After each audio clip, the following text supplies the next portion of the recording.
క్రోధినామ సంవత్సరంలో శాస్త్రోక్తంగా సతచండీ యాగాలు. భక్తులు ఈ నెంబర్లను సంప్రదించండి. నమస్కారం. సుమన్ టీవీ ప్రేక్షకులకు శ్రీ క్రోధినామ సంవత్సర ఉగాది శుభాకాంక్షలు.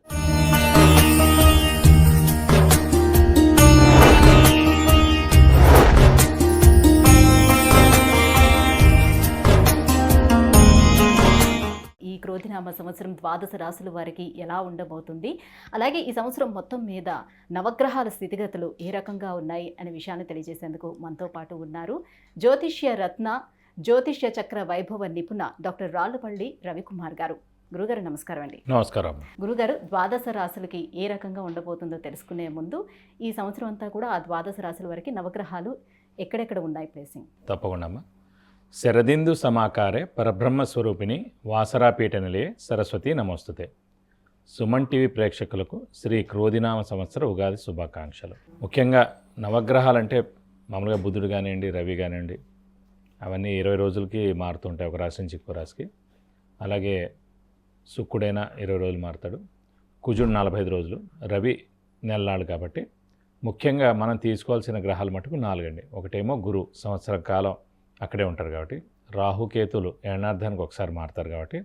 నెక్స్ట్ వచ్చేసి శని వచ్చేసి 2.5 సంవత్సరాలకు ఒక రాశి నుంచి ఇంకో రాశిలోకి మారుతారు కాబట్టి. ముఖ్యంగా మనం గోచారం చూసినప్పుడు, సంవత్సర ఫలితాలు చూసుకున్నప్పుడు మటుకు గురువు, శని, రాహుకేతుల పొజిషన్ ఈ సంవత్సరం అంతా ఎక్కడ ఉన్నాయో చెప్పుకుంటే సరిపోతుంది. ఎందుకంటే మనం ఏం గోచారం చెప్పుకున్నా కూడా ముఖ్యంగా ఆ 4 గ్రహాలని బేస్ చేసుకుని చెప్పాలి. ముఖ్యంగా గురువు వచ్చేసి మనకి 1/5/2024 నుంచి వృషభ రాశిలోకి గురువు సంచరిస్తాడు. సో గురువు అక్కడ ఉంటాడన్నమాట ఈ సంవత్సర కాలం వృషభ రాశిలో. నెక్స్ట్ వచ్చేసి రాహు ఆల్రెడీ మనకి మీన రాశిలో ఉన్నారండి ఈ సంవత్సరం. అంటే నెక్స్ట్ ఏడాది దాకా కూడా రాహు అక్కడే ఉంటాడు సంవత్సరం అంతా.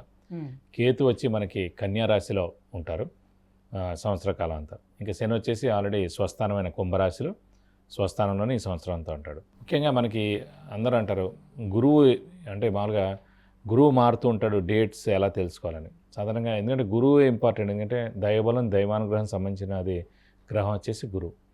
ఎలాంటి శుభకార్యాలు జరిగినా, అంటే ముఖ్యంగా ఒక చిన్నపిల్లాడు 10th క్లాస్ ఎగ్జామ్ పాస్ అయ్యాడు, అయితే ఇంటర్లో చేరుతున్నాడు, అడ్మిషన్ అంటే ఇంజనీరింగ్లో చేరుతున్నాడు, అంటే మాస్టర్స్ చేస్తున్నాడు, అయితే మెడిసిన్ చేస్తున్నాడు. అలాగే ఉద్యోగం, ఫస్ట్ ఉద్యోగం, ప్రమోషన్, అలాగే గృహం, వాహనం, వివాహం, సంతానం, ఇవన్నీ కూడా చేరాలంటే కనుక గురుబలంతో సాధ్యం. అంటే గురువు ప్రతి సంవత్సరం ఒక రాశిలో ఉంటాడన్నమాట. కాబట్టి ఆ గురువు ఆ సంవత్సర కాలంలో ఆ రాశుల వాళ్ళకి 2వ స్థానంలో ఉన్నాడా, 5వ స్థానంలో ఉన్నాడా, 7వ స్థానంలో ఉన్నాడా, 9వ స్థానంలో ఉన్నాడా, 11వ స్థానంలో ఉన్నాడో చూడాలి. సో 2, 5, 7, 9, 11 స్థానాలు శుభ ఫలితాన్ని ఇస్తాడు గురువు. సో మన రాశి నుంచి ఎక్కడైతే ఉంటాడు. కాబట్టి ఆ గురువు అనేవాడు ఎప్పుడు మారుతాడని ఎలా తెలుసుకోవచ్చు అంటే పుష్కరాలు ఎప్పుడైతే స్టార్ట్ అవుతాయో ఆ రోజు నుంచి మనకి గురువు వేరే రాశిలోకి మారినట్టమాట. సో ఈ సంవత్సరం నర్మదా నది పుష్కరాలు స్టార్ట్ అవుతున్నాయి, అది కూడా 1 మే నుంచి స్టార్ట్ అవుతున్నాయి. కాబట్టి 1 మే నుంచి గురువు వృషభ రాశిలోకి ప్రవేశించి సంవత్సర కాలం అంతా అక్కడ ఉంటాడు.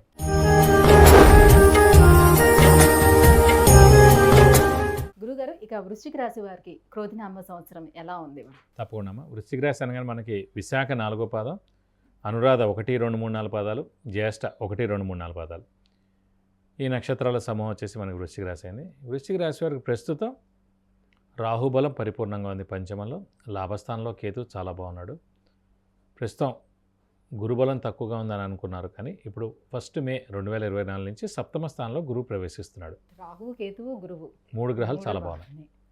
సో గురువు 7వ స్థానంలో ఉండడం వలన అవివాహితుల వివాహం, సంతానం లేని వారి సంతానం, నిరుద్యోగులకు ఉద్యోగం, ఉద్యోగస్తులకు promotions, name and fame, boss నుంచి మనన, ఫారెన్ టూర్, విజిట్స్, అసైన్మెంట్స్, విద్యార్థులకు సువర్ణ అవకాశం, ఇవన్నీ కూడా చాలా బాగున్నాయి. 7మ అంటే భర్త లేదా భార్య అండి. అలాగే వ్యాపారస్తుల పార్ట్నర్షిప్ కూడా 7మ స్థానం, ఇమీడియట్ బాస్, భార్య భర్తల అన్యోన్యత బాగుంటుంది, చాలా బాగుంటుంది. అలాగే 7మ స్థానంలో గురువు ఉంటే కనుక మన జాతకం రీత్యా కూడా ఇండివిజువల్గా లగ్నం నుంచి 7మ స్థానంలో గురువు ఉంటే టెంపుల్ కట్టడం, లేదంటే ఓల్డ్ ఏజ్ హోమ్ కట్టడం, లేదంటే ఎన్జిఓ ఆర్గనైజేషన్ స్టార్ట్ చేయడం, ఈ 3 ఉంటాయి జాతకంలో ఖచ్చితంగా. సో ఇప్పుడు ఈ వృశ్చిక రాశి వారి 7మలో వచ్చింది కాబట్టి ఈ 3 కట్టనైనా కట్టచ్చు, లేదంటే దానికి సహాయ సహకారాలు ఖచ్చితంగా చేస్తారు. ఎప్పటి నుంచి వాళ్ళ మనసులో ఉంటుంది ఈ గుడి విషయం కానివ్వండి, ఓల్డ్ ఏజ్ హోమ్ కానివ్వండి, ఎన్జిఓ ఆర్గనైజేషన్ కానీ. సో ఖచ్చితంగా వాళ్ళు మెయిన్ పాత్ర పోషిస్తారు ఈ గురువు 7మలో ఉండడం వల్ల. కాబట్టి ఎలాంటి శుభాలు జరగాలన్నా కూడా గురువు చాలా బాగుంది. అలాగే సప్తమాలో ఉన్నాడు కానీ ఖచ్చితంగా అన్ని రకాల శుభాలు ఈ సంవత్సరం జరుగుతాయి.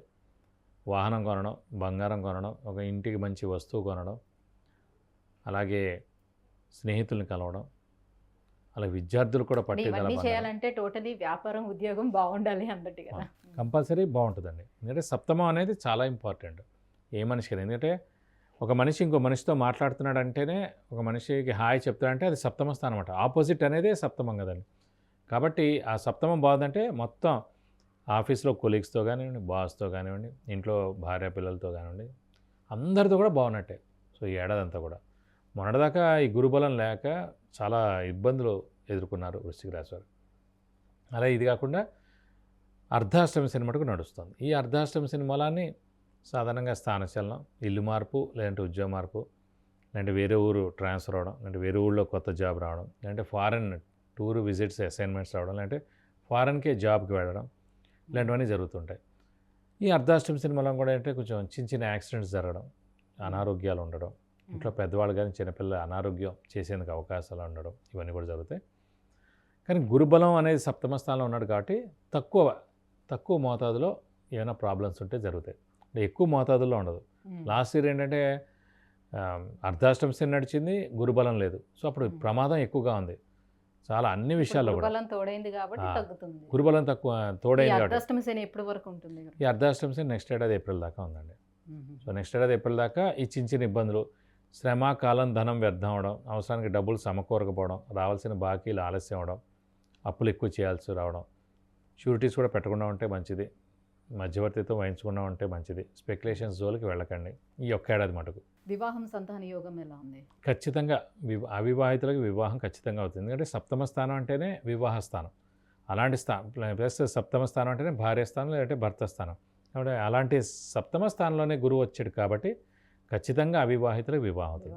అలాగే సప్తమంలో గురువు ఉన్నాడు కాబట్టి సంతానం లేని వారు సంతానం కలుగుతుంది, ఖచ్చితంగా కలుగుతుందండి. ఇంకా ఎటువంటి పరిహారాన్ని పాటించుకుంటే మరింత వీరికి ప్రస్తుతం అర్ధాష్టమి శని ఒక్కటే ఇంపాక్ట్ ఉంది కాబట్టి ప్రతి శనివారం ఉపవాసం ఉండడం, అలాగే ఆంజనేయ స్వామిని ఎక్కువగా ఆరాధించడం, ప్రతిరోజు ఆంజనేయ స్వామి అష్టోత్తరం చదువుకోవడం, ప్రతి శనివారం ఆంజనేయ స్వామి టెంపుల్కి వెళ్ళి 40 ప్రదక్షిణాలు చేయడం, వడమాల కానీ, సింధూర పూజ కానీ, తమలపాకుల పూజ కానీ చేయించడం, అలాగే వెంకటేశ్వర స్వామిని, శివుని కూడా ఎక్కువగా ఆరాధిస్తే శని యొక్క దోషం తొలగిపోతుంది. అలాగే శని ఉధృతంగా ఉందని అనిపిస్తే ఖచ్చితంగా 19,000 సార్లు జపం చేయించి నల్ల నువ్వులు 200 గ్రాములు దానం ఇస్తే కనుక దోషం మొత్తం తొలగిపోతుంది. గురుగారు, వృశ్చిక రాశి వారికి క్రోధినామ సంవత్సరం అంతా ఎలా ఉండబోతుంది? గ్రహ స్థితిగతులు ఎలా ఉన్నాయి? ఎటువంటి పరిహారాలు పాటించుకోవాలని విషయాలు తెలియజేసినందుకు ధన్యవాదాలండి. నమస్కారం.